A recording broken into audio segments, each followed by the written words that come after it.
Hey everyone, it's Jackson, and welcome to the last episode of our first podcast sprint here.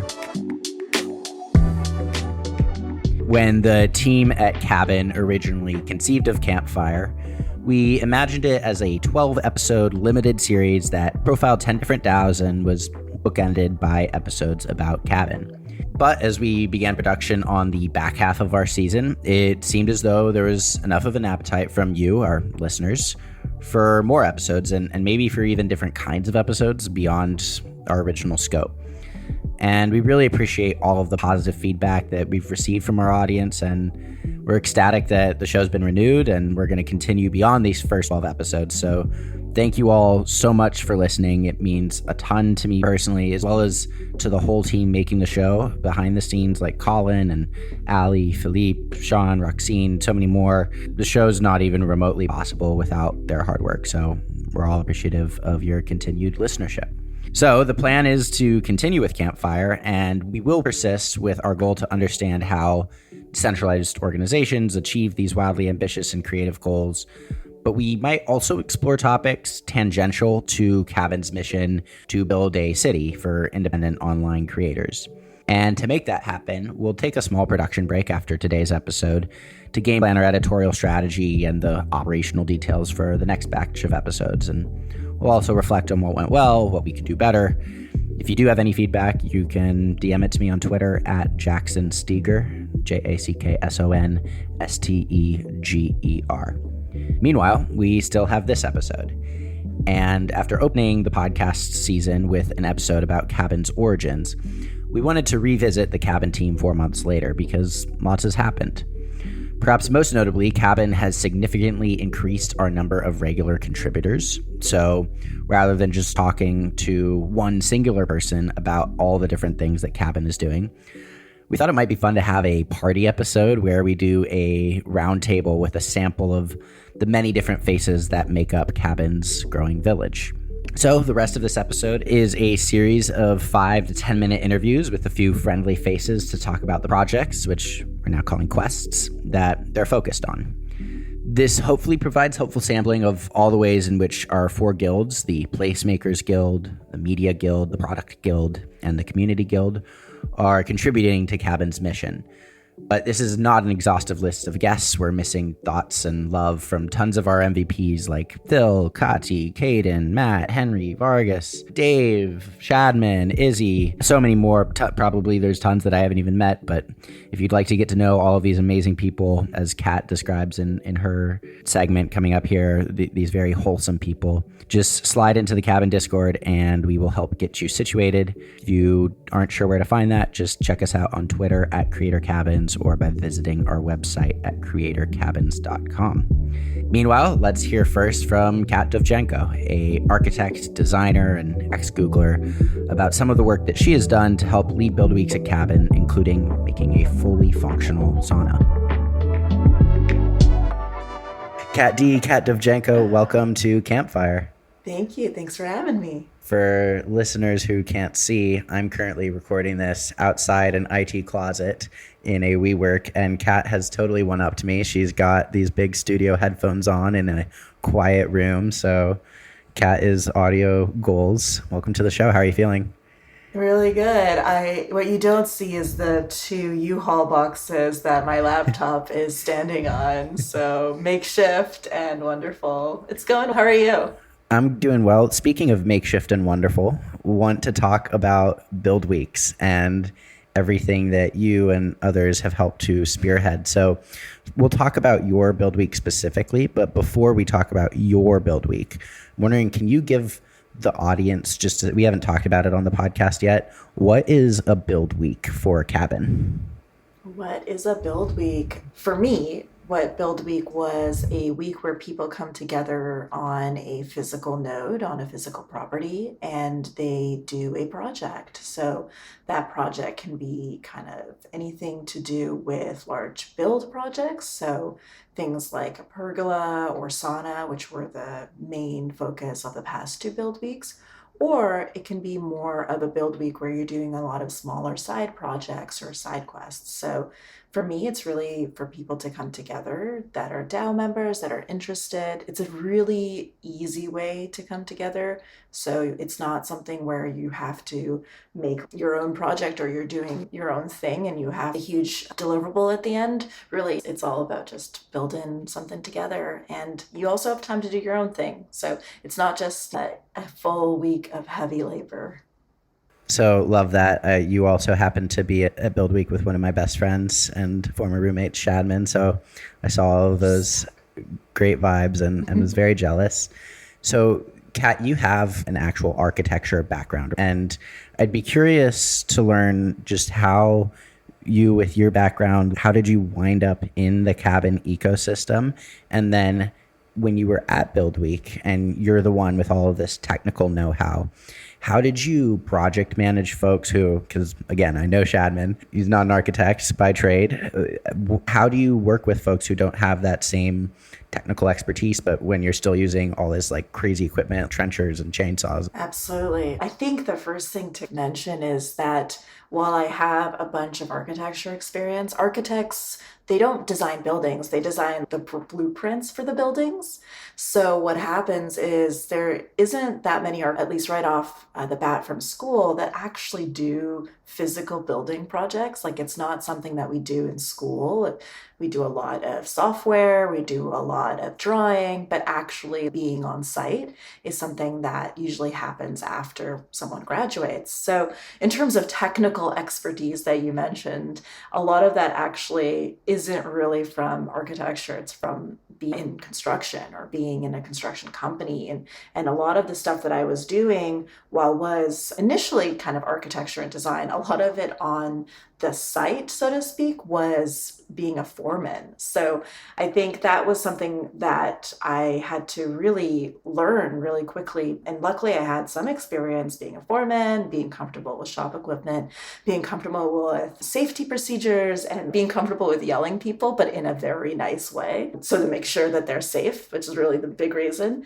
And so in terms of technical expertise, a lot of that came afterwards. A lot of my kind of background is architecture, but I also do a lot of tech. And so when I first heard about Cabin, I was actually hearing it really early on, around this time a year ago, which in crypto time is 15, 20 years ago, decades. And basically it was Jon Hillis, and he was, I think we were mutual friends or we knew each other, and he was really talking about a lot of really interesting ideas with regards to cities and the idea of having this kind of creator residency, but also it's a creator residency that is not just that, it's actually an idea about decentralized cities masquerading as a creator residency. And that was really cool. And so I was really interested. Obviously, in architecture, you learn a ton about cities and how to build cities. And you also learn how bad cities sometimes are, or how hard it is to actually get anything done, and understanding that both simultaneously cities hold this ability to do a lot of really interesting things at the local level in terms of governance, but they're also places where there's a lot of really big difficulties. So the things that I'm talking about are getting housing built, especially in the Bay Area, but elsewhere. Long story short, I was really interested in the idea of the promise and the idea and the promise of what a city could be if it's done and governed differently. And so I also really liked the way that Jon was thinking about things, and it just so happens that he was in the area, and so we grabbed a beer or two in IRL, and so he talked about it, and I was really excited. And then over the next few months, dove more into it and met Phil and met you and met a bunch of different,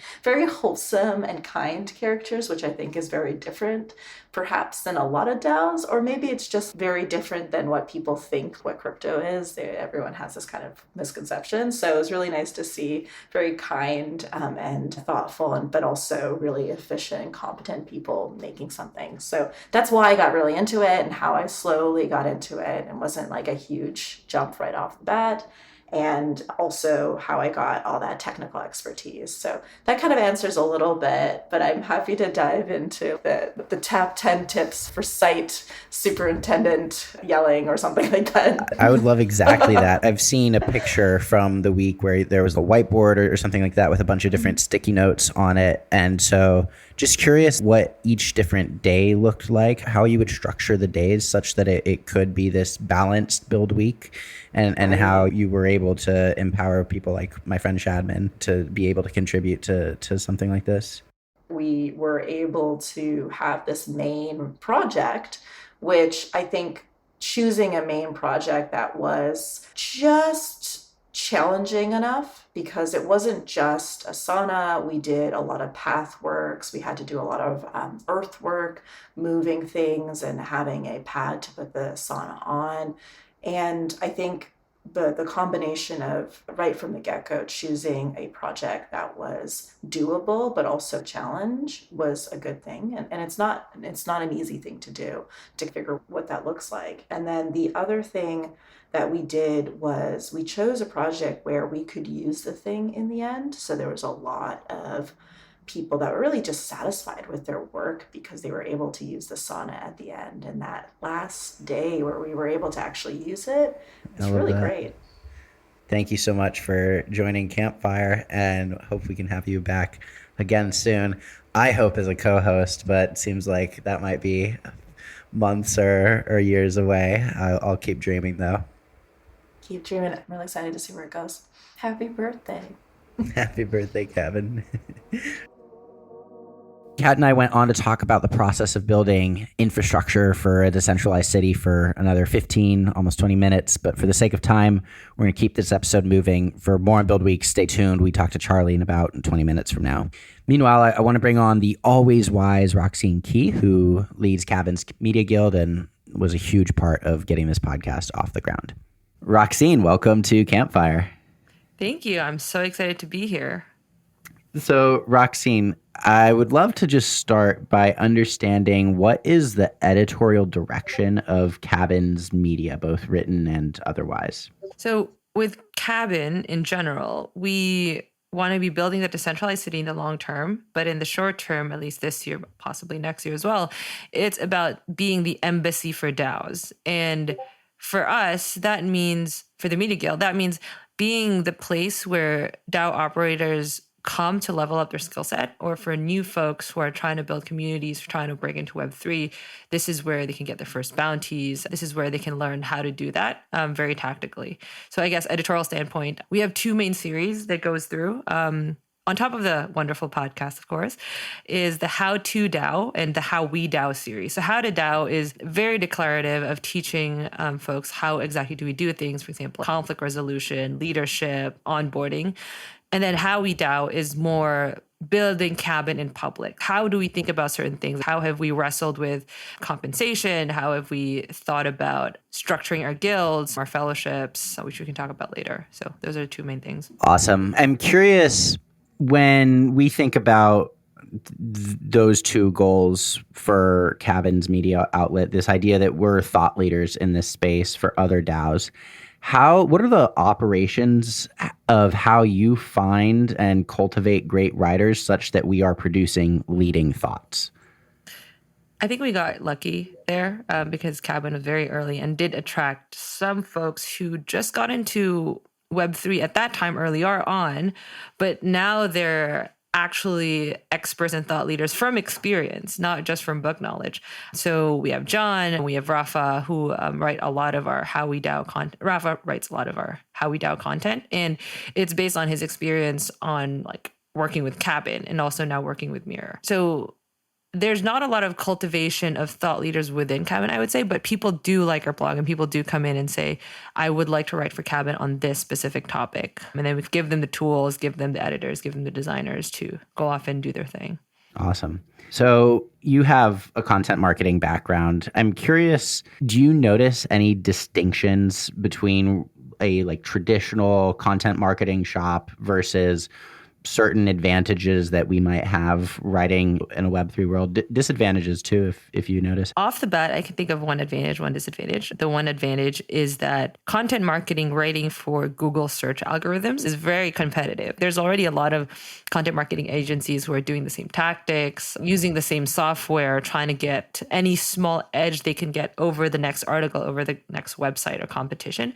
But for Web3, there's a lot of, let's say, beginner content of, how do you start with a DAO? But there's not a lot of medium to expert level content. So that's where we're trying to be experts in, because that's where the DAO is. That's where we happen to be. As a content marketer for Cabin, if we could call it that way, I'm in a very fortunate position in that there's a lot of topics and a lot of content that only we can write. And because we can differentiate that way, like I don't have to resort to SEO tactics, going through and crawling through Google, seeing how to get an edge. Like once we write something, as long as the quality is there, people will read it and people will share it. So very lucky that way. One disadvantage from, let's say, a content marketing agency is it's both an advantage and a disadvantage, is that right now the Media Guild is both a community and a team of people who would like to work together. So community, it's the vibes are there. Like I love working with people at Cabin, but then when I switch to my work brain, there's a level of skill that's required to produce articles. I've been in content marketing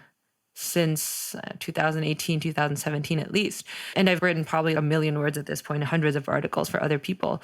So I've honed that skill, but not a lot of people have done that. Not everyone who's in Cabin has done that. It's hard to say, we're going to decentralize content operations if not everyone has the level of skill required. And then some people would need a lot more handholding. But it comes with time. The skill comes with time. As long as they stay in the community, I'm confident that folks will live up to the potential they want to have. Yeah, that's a really thoughtful answer. One advantage I notice just passively as I record these episodes, and then the awesome production team that we have working on this podcast takes them and run, is that we have these bounties for people to write threads summarizing podcast episodes or summarizing different writing pieces that we put out. And as just a marketing tactic, using the token to incentivize that, it's been a cool advantage for me to see the pod grown and promoted by other people who aren't even me. I see the benefit of that for the purposes of this publication. Cool. Appreciate that answer. As we approach close, I just want to give you the opportunity to talk a little bit about this announcement we made today. So we're recording this on Wednesday, May 25th. This will come out next week, but still, I'm sure a lot of people would be curious to know, what is this partnership that we're doing with Mirror and why is it interesting? So this is the Cabin answer to NFTs and NFT utility. And Colin, who is listening to this, is like clapping his hand now probably because he's our NFT utility guy. Basically, for the most part, up till now, when people talk about NFTs, they talk about art. They talk about collecting art. But at Cabin, we could do the same thing.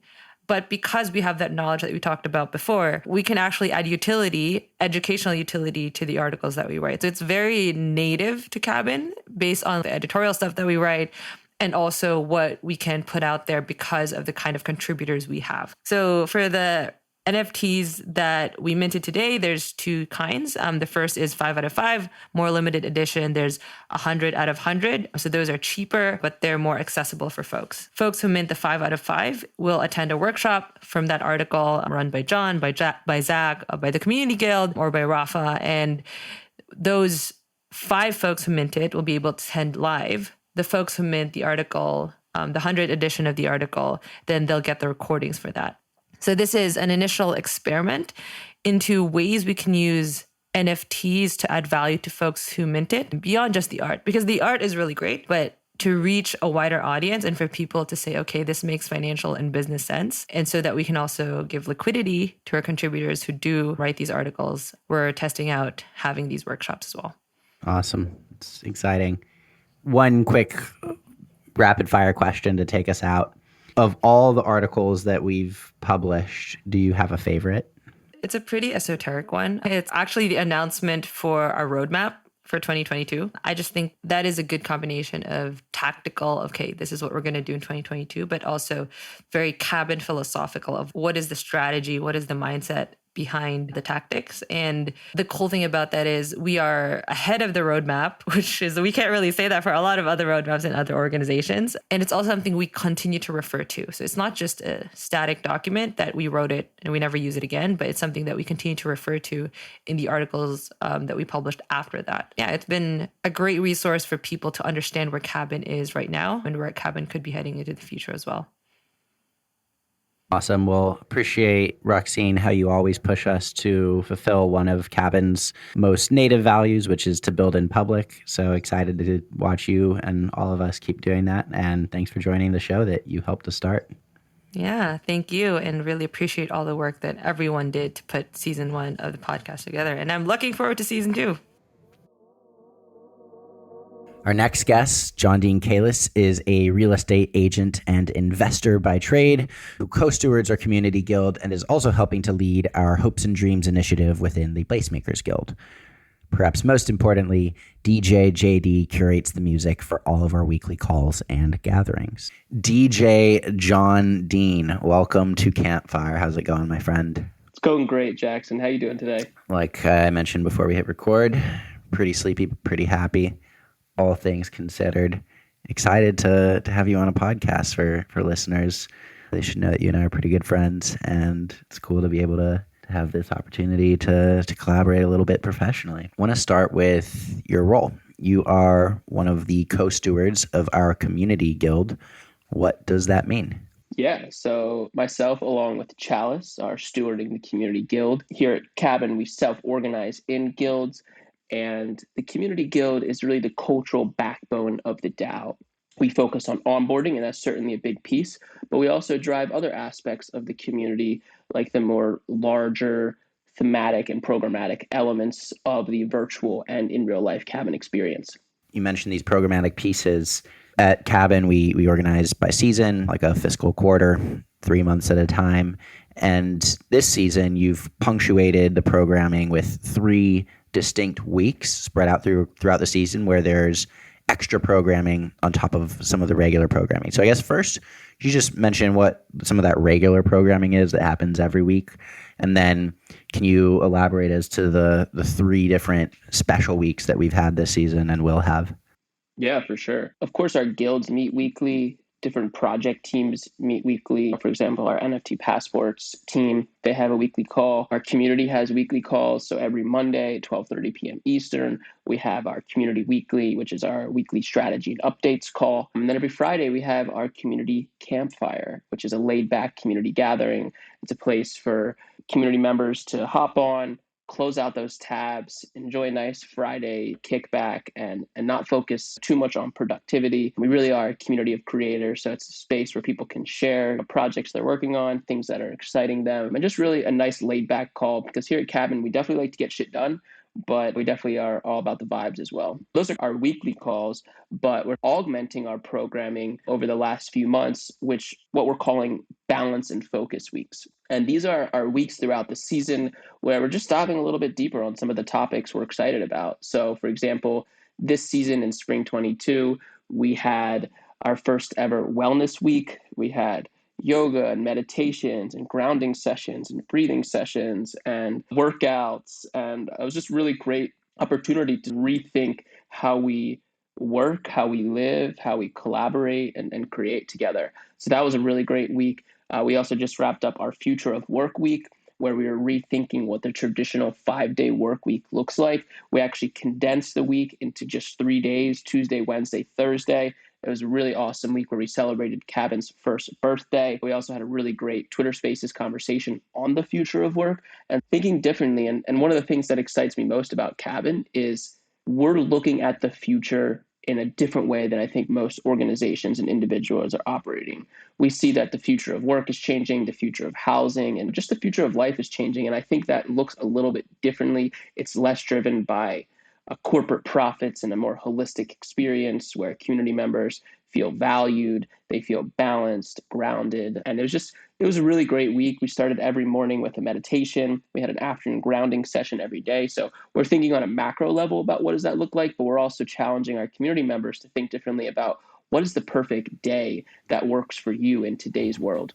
I love that. And then what about guild games? course. How could I forget Guild Games? Guild Games was something that you and I actually launched together, Jackson, last season. And it was our first iteration of a sort of color war style Olympic games where each of our guilds actually participated in a series of fun competitions throughout the week. Some of these were asynchronous competitions, like a Strava competition where community members got points for walking and running and swimming. And then some of these were more formal programming, like we had our dream neighborhood pitch competition where each guild got to present what they think is a dream neighborhood that we could one day welcome into the Cabin network.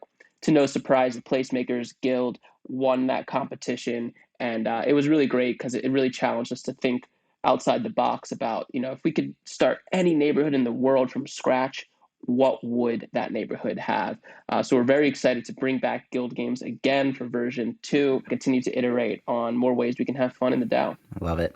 So despite all of that stuff that you do and tons of other pieces that we haven't mentioned yet, you also spend some time in the Placemakers Guild. And I want to talk about one initiative that I haven't had much insight to and hoping you can enlighten me, which is, what is the Hopes and Dreams Initiative?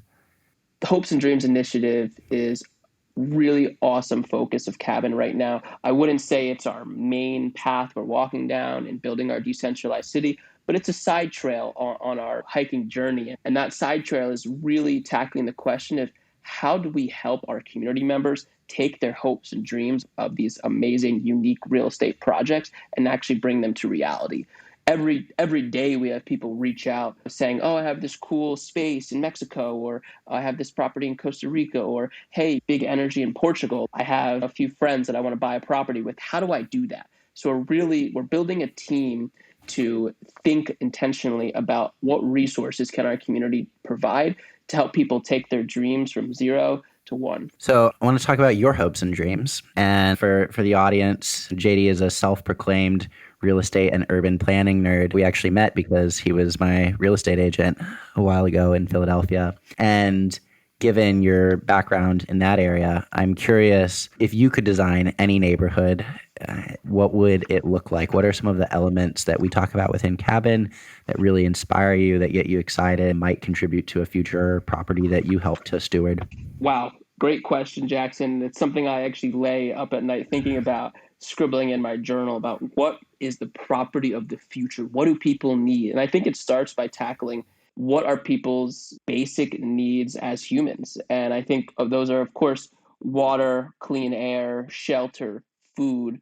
But I think they're also community and healthcare and access to nature and spaces, both virtual and physical, where they can be themselves and feel empowered to create projects that, excite them and change the world. What I think is really awesome about real estate is its power to tackle a lot of the world's really big problems. When we think about income and wealth inequality, when we think about climate change, when we think about resilience plans for increased intense weather patterns and stuff, this property, which I'm calling Neighborhood X, or maybe Neighborhood 99999, or Neighborhood 999 for short, is this idea that what is a blueprint of a neighborhood or unique real estate project that can change the world? And how do we actually replicate that in different locals around the world? And for me, I think it starts with a building called The Hub, which is a building centered on a maybe 5 to 10 acre property, immersed in nature, absolutely beautiful. And The Hub is a co-living, multi-use facility that can sleep maybe 20 to 30 people. You can think of it like a bed and breakfast meets co-living. And then on the ground floor, there's a cafe, market, and industrial communal kitchen that folks can use, and we can also use for events. So that's a centerpiece of the property. But of course, scattered around the property are tiny cabins or tiny houses that are immersed in their own little sections of the property. Of course, people need good food, and I think we need to grow food where people are living. So I've been fascinated by urban agriculture, but when we think about a more rural property like this one, that's of course near a major city and an international airport, we want to be growing fresh food. I think using practices related to permaculture and polyculture systems and regenerative agriculture to regenerate soil and actually create its own sort of microclimate on this property and create almost a food forest around the hub. Of course, also like an herb garden nearby as well in your first zone around the property. But we definitely got to have some chickens. I think it's always good to have a couple goats on hand as well. So I would like to have some of those on the property. But also, I think in addition to this hub, this main building, there's also another building that's an event space. So picture a 250 person sort of live venue where you could have concerts, weddings, big things. I'm picturing garage doors opening up a stage in it. But of course, we need something that people can come to do. So my latest thought is, how about a boutique bowling alley in this building where people could come and bowl? It's a disco themed bowling alley. And then if we're having a big event, we can just lay some floor down on the bowling lanes and turn that into a dining area. Of course, we're going to need some music studios. We're going to need some recording equipment in there. I think it's good to have a barber shop as well, maybe 1 to 2 seats. And yeah, it's just a really unique multi-use property. All the tiny houses will share a common bathhouse, which could be more of a spa experience. And really, this property is the property for the future. So we're going to need access to fresh water. Of course, we're going to have solar on the property. I would actually like to double down and actually create a larger solar array and actually have this be almost a modern day rest stop for folks that want to come and maybe rest for the night, charge their electric vehicles from our solar array. Maybe we offer classes for the community to come and learn how to operate your own solar grid, and really just a place where people can come and stay for short term. They can rent out the whole property. They can live for months. They can do work, live, trade. And of course, you're probably looking for a shorter answer, so I'll stop talking now. But as you could tell, I'm very excited by the possibility of rethinking these unique and impactful real estate projects. Love the imagination, the creativity, the scope. I think that shines through in your vision for this property, but also in the poetry that you write for our community campfires and the music that you curate for all of our weekly calls. So appreciate everything that you do. And thanks for coming on the show, Jon Dean. Thank you, Jackson. It's great to chat, and I look forward to maybe coming back on one day for a future episode. You just heard from 3 of Cabin's newer contributors in Kat, Roxine, and JD. Now we'll bring back one of Cabin's founders, Jon Hillis, who listeners will remember from the first episode, to share updates on new governance models and a new neighborhood strategy. Jon, welcome back to Campfire. Great to be here. Thanks for having me, Jackson. So we're recording this the week of Cabin's 1-year birthday. And in the last 365 days, we've hosted creator residencies, operator retreats, build weeks, and so much more, all at Neighborhood Zero, which for a while was the first and only node in our network. But that has since changed, and I believe that we've added a node or two and have a plan in place to start expanding the number of neighborhoods in Cabin's network. So could you share updates on the expanding scale of Cabinhood's network of neighborhoods? Absolutely. Like you mentioned, I live out here at Neighborhood Zero, which is where it all started a year ago, sitting around the campfire just outside of this cabin that I'm in. We've expanded, and I think this is a growth process that any successful DAO will go through, which is essentially that DAOs, I don't think, can survive as monolithic entities.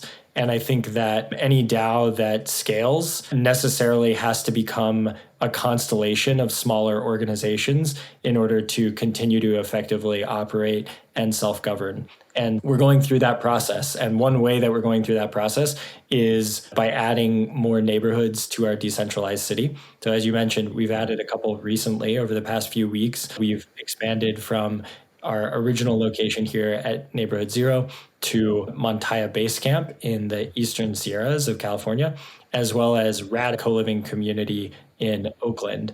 And we have about a dozen other potential neighborhoods that are in the pipeline that we've been talking with and exploring possibilities with. And we want to grow slowly and we want to grow intentionally, but we do want to build our decentralized city all over the world. And so we want to continue to add these autonomous local units to the network. Awesome. So super exciting. I personally can't wait to try to get out to Montaya and check out the Sierra Nevadas. I'm curious a little bit about the mechanics of this pipeline. So let's imagine for a second that I own 50 acres of land in Wyoming and I wanted to see if it could become a node in the Cabin network. I guess two-parter here. What would the process look like for me as this landowner, which for clarity's sake, I have no such land, but what would it look like if I wanted to push this land through Cabin's neighborhood verification process or whatever we're calling it? And what is the value that I might be able to benefit from the Cabin network? So right now, because we're still operating with just a handful of these neighborhoods, we're trying to be very intentional about curating and selecting neighborhoods that we think are really values and vibe aligned with the Cabin community. And so Cabin, via a snapshot vote, recently delegated new neighborhood decisions to a new neighborhoods council, which is a group of people within the DAO who have been having these conversations with lots of potential neighborhoods and ultimately curating that group and deciding on the first neighborhoods. That said, over time, we expect that process to become more decentralized through a progressive decentralization process, just like anything we do in the DAO. And ultimately, we think that it will become a protocol. And we think that our list of neighborhoods will be a sort of curated registry that will be voted on by DAO members in some form. There's a lot of different types of neighborhoods. And we've talked with everyone from what we would call hopes and dreams neighborhoods, which is people that are really excited about this mission and about this idea of building from scratch, but may not actually have land yet or have found all of their community members yet. We're also talking with folks that have fully developed existing projects that have a very similar ethos to Cabin, like Mantaya Base Camp, which has been running their own creator residency program for many years. And we're trying to figure out how we can best support neighborhoods across that entire spectrum and make sure that these first neighborhoods that we're bringing on are really great examples of the values that Cabin stands for, and that we are also setting ourselves up to have more decentralized processes for bringing larger sets of neighborhoods on into the future. Great. And just to close out this section on new neighborhoods, and then I have one more question for you about governance and quests. If someone is interested in visiting one of our newer neighborhoods or other neighborhoods that might be added in the future, what's the best next step for them to take after listening to this podcast? So we are developing what we are calling billboards, which are essentially a list of ways that you can get involved with your local neighborhood. And the idea here is that a neighborhood stakes Cabin, our token, in order to be a part of our network. And then as a result, they can create this billboard that allows them to provide different types of ways for the community to engage, which could be things like coming out for creator residency programs or build weeks, or maybe even just swinging by for a stay.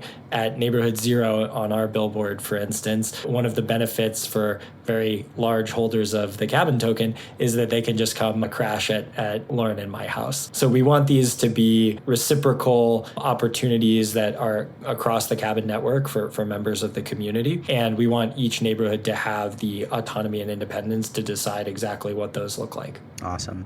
So you mentioned in the description of the new neighborhood selection process that it has been decentralized to a specific neighborhood council, which is awesome. I want to talk about governance more broadly at Cabin. And for our audience, could you detail how you've been thinking about changing governance structures, just observing the community over, say, the last 3 months? And what are some new process changes, a la quests, that we are instituting for seasons moving forward? So what we've realized as we've looked back at the past few seasons of Cabin is that each season we've taken a unique approach to governance. And so if you think about our first season, the DAO was born out of this creator residency program that was really designed, the token was designed to be a governance token for deciding which creators got to come out and be a part of the program. When we moved into our second season, we evolved the governance structure and the purpose of the token to have a wider range of purposes and to focus on this idea of manifesting roles and voting on contributor roles across the DAO. And in our next season, which is the current season, we evolved again to have the governance process be designed around guilds and around this sort of bottom-up budget proposal process via guilds. And I think the key here is that we have the principle. Let me take a step back. And I think the principle here is that we want to have governance processes that minimize the number of rules and focus on developing norms over time and evolving our governance structure over time in ways that continue to allow us to scale and operate more effectively as a community.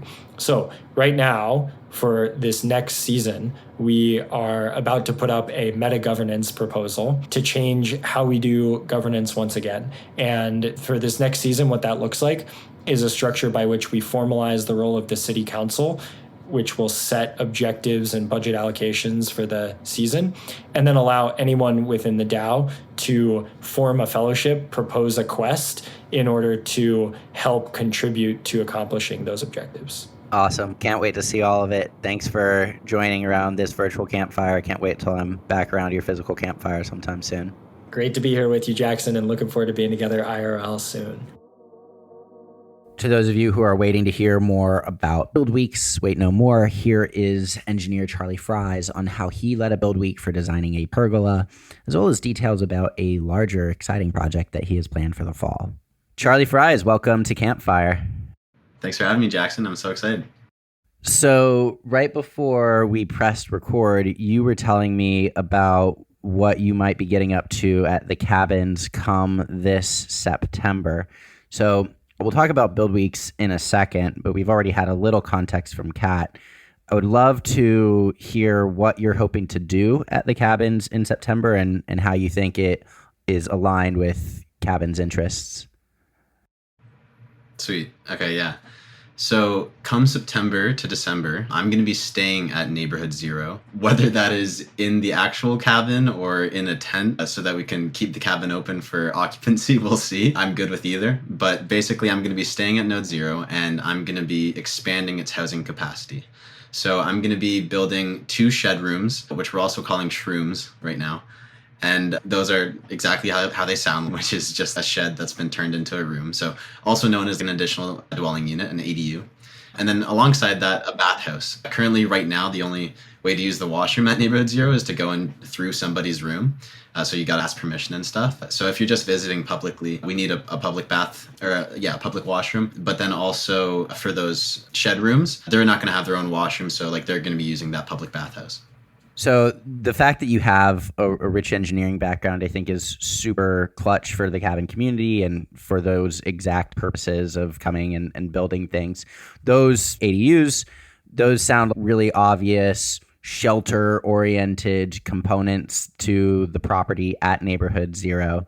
But I want to talk a little bit about how in cabin, in addition to the buildings and the infrastructure that we also have kind of these less essential structures that are still really fun. And it's like the result of the internet building a city. So going back a few months now, could you talk about when you came to the cabins, what you were building, and how you project managed that whole week?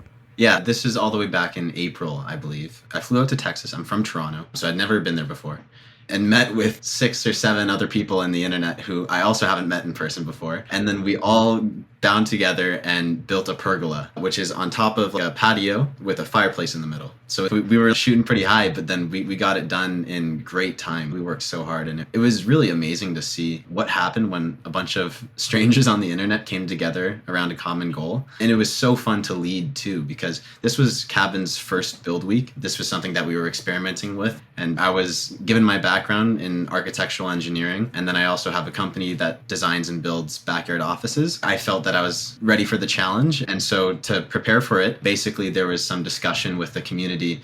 Hey, at Neighborhood Zero, like what is it that we want to build during this build week? And we identified a pergola and one with a campfire because we wanted to build something that was very communal. Currently, before that build week, there was just the cabin itself. And so if you wanted to hang out with everybody else, it would be in the living room or on the deck or something like that. But obviously, every property needs a good fire pit if you want to be bonding with people around the fire. And so we felt that was essential. And so we started going with the pergola. And so then I was thinking like, okay, I have to assume these people have no construction experience and I have to make sure everyone's on the same page because with my experience, I've hired some buddies to help me out when I needed it. And I've hired a few contractors, but never managed a team that big. So that was definitely throwing myself into the deep end. But basically I prepared a plan set that tried to detail every single joint, every single cut and everything. And then I also wrote all the steps from when we first started until the very last screw on how this would go down. And every morning and every crucial step, basically, I basically take a step back and then just identify where we are now, what needs to happen next, just to try and make sure everyone was on the same page. And a lot of people really surprised me. They're like, everyone was such hard workers and it turned out so well. I'm jealous because I was at the cabins, I think a week or 2 weeks right before you all came and built it. So, of course, as soon as I left, it's when it all got put together. I think it's funny that like after we built the pergola, the next thing that Kat came and led was building a sauna. And I think about some of the things I want to build. I would love to have a basketball court, or I would love to have a creative studio where we could have a full green screen and sound acoustics and lights and just a great place for creators to really like make some awesome stuff. But everyone has their own agenda. I'm like basketball obsessed and I like to make stuff. So it makes sense that those are the things I want to build. And everyone has different things that they want to do for not just Neighborhood Zero, but other properties going forward. And I think that the build weeks are these really cool representations of the emergent nature of Cabin. As one of the leading builders within the organization, I don't know. How do you react to that? What do you think are the advantages of leaning on an emergent build strategy? How might an internet community be able to build a city in a way that like serves us best? Yeah, I'm totally with you there. I'm super for it and I'm super excited for it because organic growth of a neighborhood like Neighborhood Zero or really any of Cabin's properties that will slowly evolve with more build weeks and community involvement is going to result in some amazing properties with very diverse architecture and all sorts of things to do. I think it's so cool because I came in and then built a pergola, but then Kat came in and built a sauna. Maybe that would have been like the fourth thing that I did or something like that. I don't know. But basically it's just like having these different perspectives where people pull from their own unique background and their own unique skill set and strengths to deliver what they feel, again, based on their own experience, this property needs. I think it's going to result in properties that grow much like cities, which is, I guess, what we're trying to do. And because everyone's going to have their own fingerprint on these properties. And I just think it will result in much cooler places than if you just had one like mastermind, let's call it, try and lead the whole project, because that's only one perspective. Whereas this, you're taking advantage of that hive mind. Love it. So we call it Cabin for shorthand, but the full Twitter handle is Creator Cabins. And we have our roots in creating things and shipping content. And one of the things that I'm really excited about when you go out in September and stay there is that you're going to be documenting that. So could you talk a little bit about what the vision is for the video element of your build projects in the fall? Yeah, totally. I'm so excited for this part. Like I was saying earlier, September to December, my time at Cabin, I'm going to be documenting that entire construction experience. And I think it's going to result in a really cool show because the setup is just so unique. I'm going to be building some really cool stuff in the middle of like nowhere, Texas. And there's going to be random internet people coming in and out every week. There's 2 cows wandering around. I'm just so excited. I think it's going to be great. And I can't wait to find every week creative ways to involve the community as they come and visit Neighborhood Zero. Awesome. I can't wait, Charlie. I really for the audience members, Charlie has his own YouTube channel, which we'll link in the show notes. And he documented last build week. I thought it was a super fun video. Charlie, in addition to his engineering chops, is an entertaining, engaging host. So excited to see more of your stuff shipped in the fall. Thanks, Jackson. You too. All right. Take it easy. Next up is one of my faves, Chalice Stroebe, who co-stewards our community guild with JD and who also leads the majority of our in-person gatherings. Chalice and I became fast friends after she facilitated our first DAO operators retreat, and I was blown away by her ability to hold space, keep everyone level-headed, and keep events organized. She's amazing. Love this section. Chalice, Charlie Che, welcome to Campfire. How are you doing today? I am doing well, Jackson. Thank you for having me here at the Campfire. Love to be fireside with you. Yes, we met fireside. First we met at an airport, but we were around a fire later that night. Chalice, you are the hostess with the mostess here at Cabin. You hosted a DAO operator retreat that I went to. You've hosted a number of other in real life and virtual events for the Cabin community. And so I want to talk about some of those things today. Starting with DAO Camp. Could you, for the audience, explain the what, the when, the who, the where, the why of DAO Camp, and just talk about that week and what you walked away learning? Yeah. So DAO Camp began before I even was a part of Cabin or in the mix. And I hopped in on this team who were psyched to bring people together in real life who had been co-creating things online together and had been created these bonds and these friendships and really wanted to take that to the next level within this kind of in real life space. This is when I started in on the project, and we decided to meet in Texas at a place called Camp Champions, which is a summer camp typically for kids, but we kind of took the reins this weekend, or the weekend we were there for DAO Camp, and it was about 60 or so people from all walks of both geographical locations, but also backgrounds within the Web3 ecosystem. And some of them knew each other, most of them probably didn't know each other, but again, it was a space for people to meet and connect in real life who had been co-creating online. And it was 3 days. It was hot. It was also 100 degrees every day. And so there was no shame in putting on sunscreen and no shame in telling your friend to drink water or asking if they were staying hydrated. And it was mostly just a lot of fun and a chance for people to create more context in their relationships, what they were creating online, and then a frame of reference for them to just build from as things develop in the world and in Web3.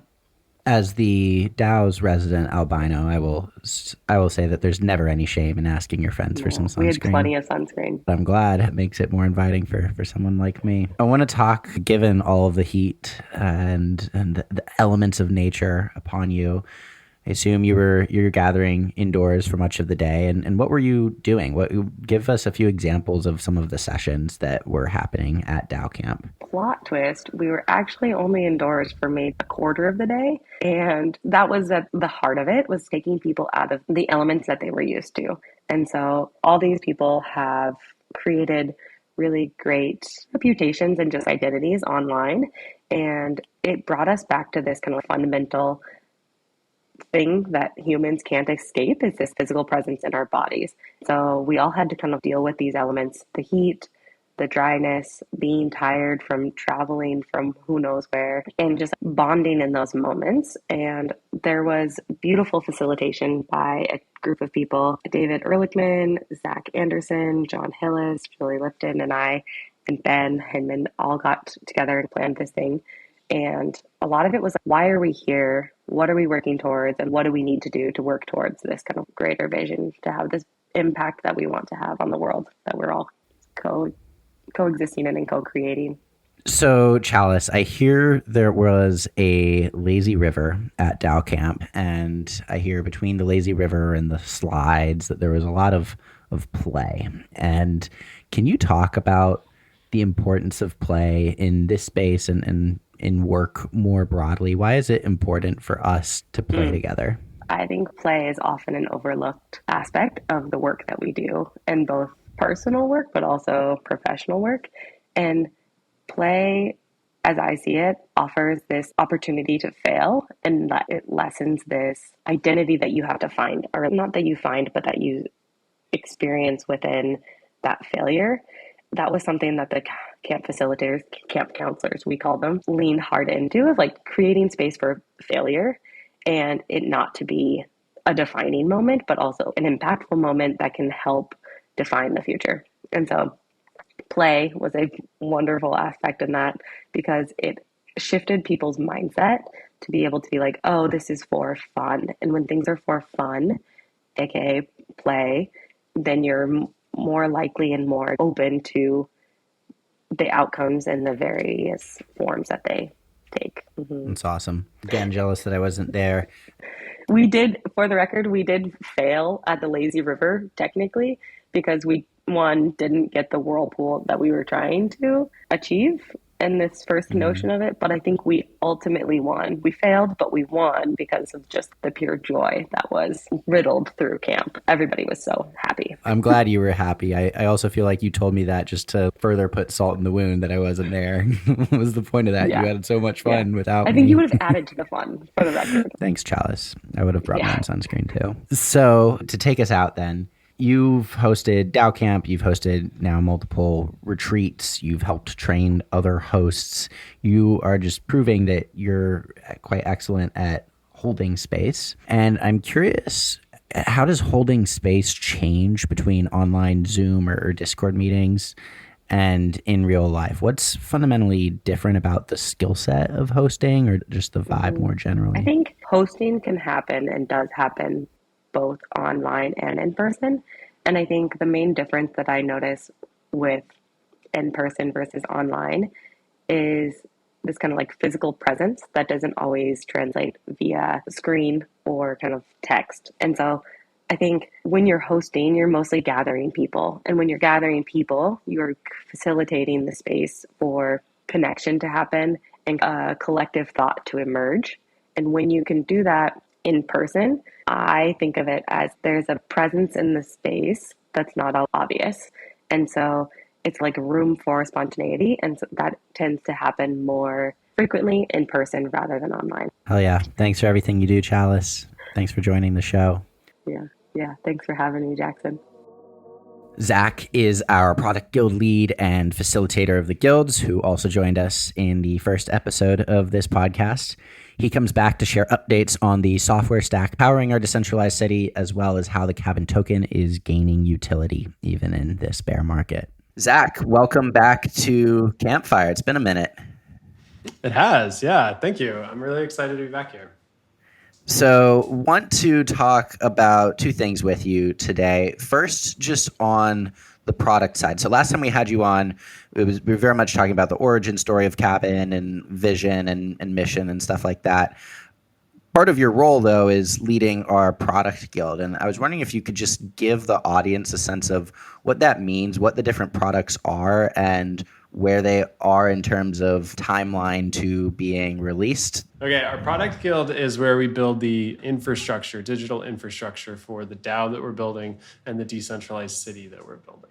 We've got a couple of product initiatives. We've got one, which we're calling Project Aspen. That is a code name because it's a R&D initiative. It's not necessarily a product that we're building, but we're trying to figure out what the product is going to look like. And that's really trying to backfill the work that Phil and Chalice are doing in the Placemakers Guild around neighborhood expansion with tools and eventually a protocol on chain that makes all of that stuff not just possible, but easy and easy to facilitate. So that's one of our big ones. The other one is Blaze, which is this sort of online community forum, Hacker News for DAOs style thing where people can post links and talk about them. And that team has done a really great job of building out that project and exploring where it's going to go next. And then our last project, which is going to be released tomorrow for us when we're recording this, but a week in the past for the people listening to this, is a product called Passports, which is an NFT tool for reputation recognition, contributor recognition, on-chain reputation, and a bunch of stuff like that, using NFTs in this simple sort of mechanism. And I think we're going to dive into a little bit more about that. Yeah, let's do it. If I am a member of the cabin community, and there's a lot of different ways that I could be a member of the cabin community, how will I interact with the Passports product? Yeah. So the first interaction you're going to have with the Passport product in a future state is going to be when you become a member. You'll attend an onboarding call with Jackson or with you, with JD, and you'll go and mint an NFT, which we call a stamp, which is going to be the first stamp that you'll get in your cabin passport, which recognizes that you're a member of this broader community, right? Like everybody who holds this NFT is going to be a member of the broader community. Within that, everybody who holds this NFT has the ability to send other NFTs to people who are in the community. And it lets us do this permissionless, ad hoc recognition of contribution. All of this started because we wanted to find a way to tap into more intrinsic motivation of what people were doing and to recognize things that didn't necessarily have a financial value attached to them. If somebody names one of our cows, this is one of my favorite examples. It's like somebody proposes the name that ends up winning the contest for one of the longhorn cattle that's out on the ranch right now, where it's like kind of a bummer to then be like, cool, here's $10, thanks, right? It's the same sort of psychology around this famous study that we've talked about a bunch in Cabin, around if you ask your friends to help you move and you buy them a box of chocolates, they're gonna be like, oh wow, thank you, that's really nice, I feel really special. Versus if you give them $10, even though it's the same financial value, they're gonna be like, hey, like what the heck? Like this is... So stamps are a way to do that. We can send somebody a stamp for naming one of our cows. We can also send somebody a stamp for becoming a member of the product guild or the community guild or some other sub-unit within the DAO that they're contributing to. And so it opens up this whole spectrum that we as a community get to play with around the things that we value and recognizing the contributions that people are making. And real quick, because I'm sure the audience's ears are dying to know the answer to this, what did we wind up naming our cows? Not Flex and Commodore, which were my suggestions. No, we named them CAO, C-A-O, which is I actually can't remember what it stands for, but something autonomous organism. Centralized autonomous organism. There you go. That's what it is. Centralized autonomous organism. So CAO, C-A-O. And then the other one is Vitalik Buterin, or V for short. Nice. That one's good. So really back to Passports for a second. I see all of these like really cool use cases, right? If I go to a build week at the cabin, I could get a stamp in my passport for having done so. If I go to a creator residency at a forthcoming neighborhood in Portugal, then I could have that queued in. And so one analogy that I've found really helpful in thinking about how our passports might wind up looking is the jackets that Boy Scouts or Girl Scouts or even military officers might don. Why is that a helpful analogy? Yeah, so the pitch deck for Passports is literally one slide that has these, this is I think what you're referring to, right? Pictures of a bunch of Boy Scouts, a bunch of Girl Scouts, me as a 16-year-old punk, a bunch of like military people, and then Hell's Angels, right? The biker. All of this we backed into. We started off with this idea of intrinsic motivation and got to this idea of recognition and then realized that the things that were downstream of that were going to be contribution and reputation and tenure and all these other things that we're trying to quantify in various different ways. So this is a system that already exists. This is how groups have already solved this problem.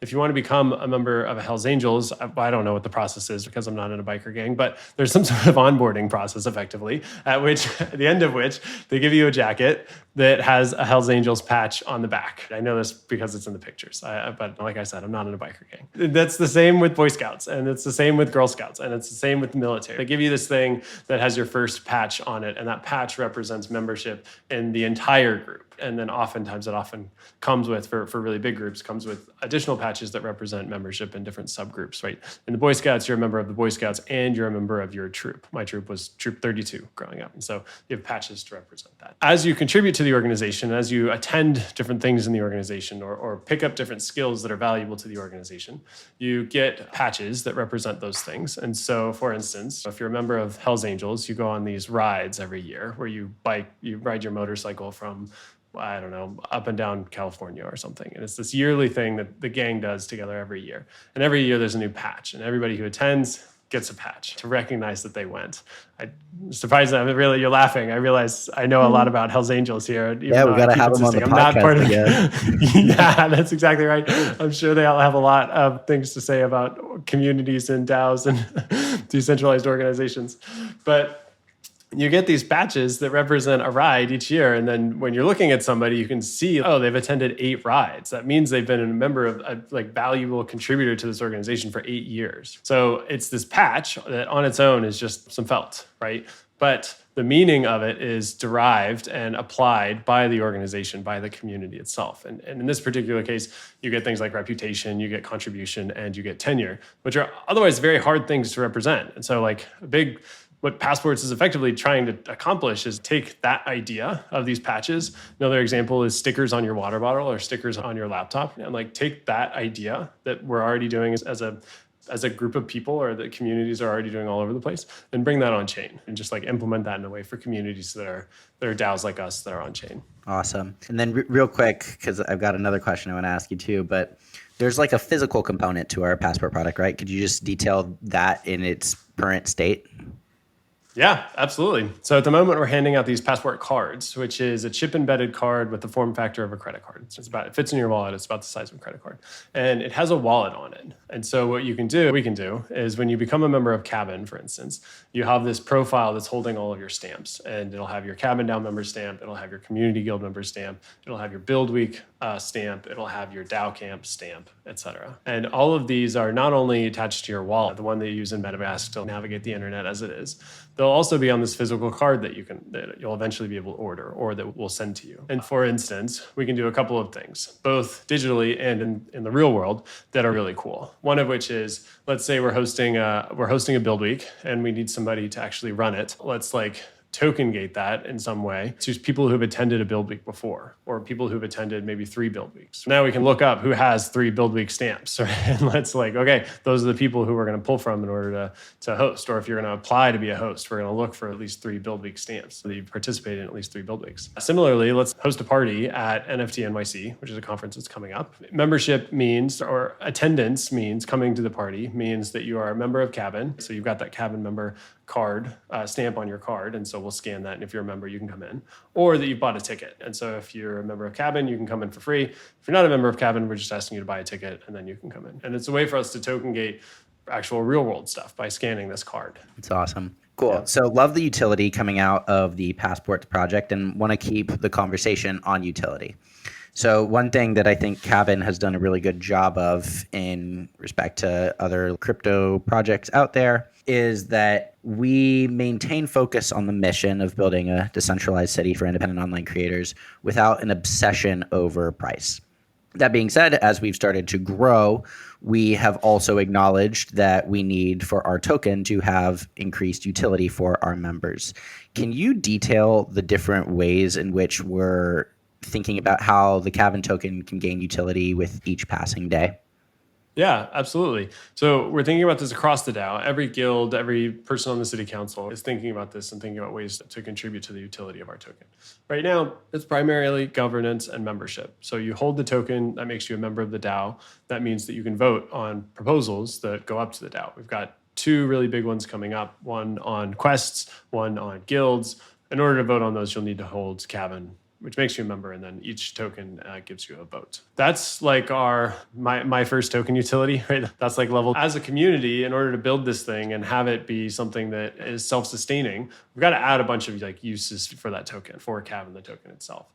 The biggest windfall here is going to come when we finalize what we're now calling Aspen or neighborhood expansion. This idea of the central protocol where somebody can pitch their property to become a neighborhood, get it accepted, et cetera. Whatever that central piece ends up looking like of neighborhoods on one side and people using those neighborhoods on the other, right? That's where the majority of the token utility is going to come from. And so that's going to be the biggest sort of push in terms of utility to the token. There's a bunch of other stuff that we can do in the meantime, though, right? We just passed a proposal to expand the basic membership from 1 Cabin to 10. So that adds a bunch of utility. Now you have to hold at least 10 Cabin in order to be a full member. That gives you access to all of our bounties and everything, being able to vote, everything else within the DAO. Another one is this guild structure that we're talking about, right? If you're a software engineer and you want to be in a community of other software engineers working in Web3, you can join our engineering guild. This is hypothetical, but you can join our engineering guild, and doing so requires, let's say, right, also hypothetical, but staking 10 Cabin into a smart contract that gives you this NFT stamp in your passport. to call it back, that makes you part of the engineering guild or the hosts guild or the builders guild or whatever it ends up being. And so we've got all these different ways in which we're experimenting with ways of adding utility to the token, really like things that you will need it to use it for. Awesome. Zakk, thanks so much for coming back to Campfire. We'll have to do this again, but I think I'll need to get you a Hell's Angels jacket for when we gather next time. And appreciate everything you do. Absolutely. I'll for the next time, let me know or remind me, and I'll dig out my jean jacket from when I was a punk. It's also covered in patches, which is some of the inspiration for a lot of the thinking there. Finally, a veteran from traditional finance and CFOing, Todd brings us to a close by detailing how, behind the scenes, he helps deal with our finances to keep the trains run on time and make sure all of our contributors get paid. He also facilitates the mechanics of progressively decentralizing the DAO, which several different guests we've had on this season have underscored the importance of. Todd, welcome to Campfire. Be here. Thanks for having me. Yeah, of course. So I'd love to get just how you think about what your role is within the DAO. I know it is pertaining to our finances, but how do you perceive your role, and where is Cabin today as it pertains to the finances and accounting of our organization? When I got involved last year, it was around tax time when the required documentation that the government makes everyone submit was around the corner. And while blockchains benefit from the transparency of having everything posted to Etherscan and anyone could go in and pull data from there, it's not in the most usable format. And I came in and I took all that information down and try to turn it into financial statements that you would see more for the traditional corporate accounting. And in doing that, one of the big challenges that all these are send receive functions, and you can't really tell. You can see how much went, but you have no idea what it's going for. And so it took a lot of time to get up to speed with Zakk and actually individually tag all these transactions and where they went to. And I think one of their, meaning Zakk, Jonathan, and the DAO generally, one of the goals that has always been expressed is to make everything more transparent to all the DAO members. And so ideally, as we move forward to even get the data into a usable format, that was step one. And I think we're there now. And now we have, as you saw in the great event that was hosted for the last season launch, where we had some more detailed guild level financials.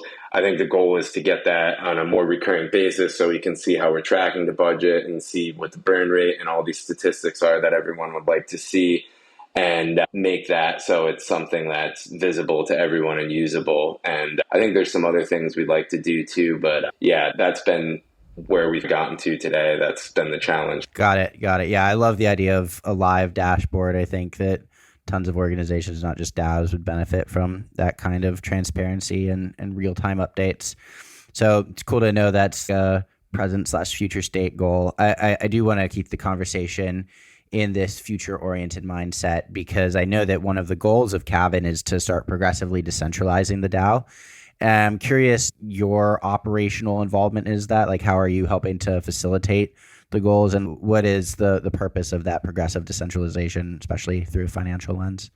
I always go to the what happens if somebody gets hit by a bus use case. And right now, there's still a lot of work that's done at the meta level or even at the council level. And so it's ideally like a lot of this stuff would be able to function on its own. The challenge is that when you're first building out these standing operating procedures to build the current system that we have that does the financial analysis, you have to build it off of what we're currently using. And I think the end goal is, as you said, to push that more down to the guild. Everything can be done, quests, bounties at that level where it's closer to the people who are actually performing and authorizing that work anyway. And so ideally we'll get to that state. But as that happens, another big challenge is the gas fees that you have to pay for all these bounties and stuff like that, which are pretty high under Ethereum blockchain. And so we've been looking at level 2s as well. But as you move towards that decentralized thing, and maybe that looks like multi-sigs for each different guild where they have their own authority to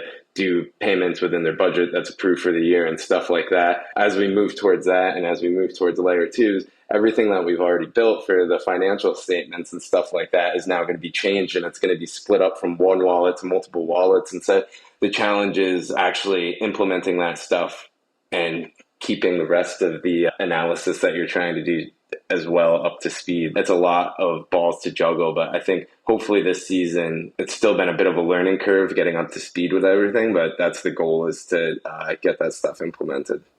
That's super helpful. Thanks. I bet there are folks in the audience, because we haven't really talked about this yet on the show yet, who would be curious to know what exactly a multisig is and how does it work. Could you explain that to a 5-year-old? I will explain it like I am a 5-year-old in terms of understanding, because that's probably where I am relative to some of your audience. But the multisig is just, if you're an organization and you only have one person that can authorize all the treasury to be sent somewhere, it obviously creates a lot of key man risk if that person has a bad day or just whatever happens. So the multi-sig is that there's multiple, I think we have 3, but you can set it up with as many as you want, where there's authorized people that can permit payments to go out from the wallet. And we have it set up where 2 people on the multi-sig contract need to authorize payments to go out. So one person submits it, the other person checks it over to make sure there's no errors. And that's pretty standard. Most like corporate organizations as well, where there's some sort of dual authentication. But that's the blockchain version of it. Super helpful. Thanks. For my last question, just want to talk more vibes. So my understanding is you have a more traditional finance background. And I'm curious, as you've made this pretty recent transition into Web3, what strikes you just about the culture and the day-to-day that is like so different? What are the biggest differences that you notice? I would say that I'm so impressed by how this DAO is run and the people that are involved in it. I think centralization, and you're coming from like corporate America, it's this, what exactly does that mean? And the more exposure I get to this, the community side, or Zakk on product is an absolute stud, Roxine on media, everyone just marches to their own beat each week working on these projects and ideas, and then comes back together for the weekly sync up. And relative to corporate America, where you have so many meetings that are maybe not the most useful use of time, but it's just the way things always work, it's a really refreshing environment to be working in, where everyone is so self-sufficient, but also getting so much done and such impressive things as well. And so I think I'm just really still amazed by how this thing, the vision that has been just formed by a group of people that are working loosely together like this, and where it's headed and how everyone executes on that, it's really amazing to see. And I think structurally, Jonathan does a great job in some of his like long thought pieces and the writings that he does, and helping to tie it all together for me. So really exciting organization, and I'm really excited about what you guys are all building and working on, and the vibes that you guys bring in the community too. Awesome. Cool. Thanks so much for joining, Todd. All right, that was everyone. If you liked this party episode style, let us know and we'll do more of them. Otherwise, we'll stick to our regular format of 1 to 2 guests for a bit longer. We'll be back soon with more episodes. Hope everybody has a great week.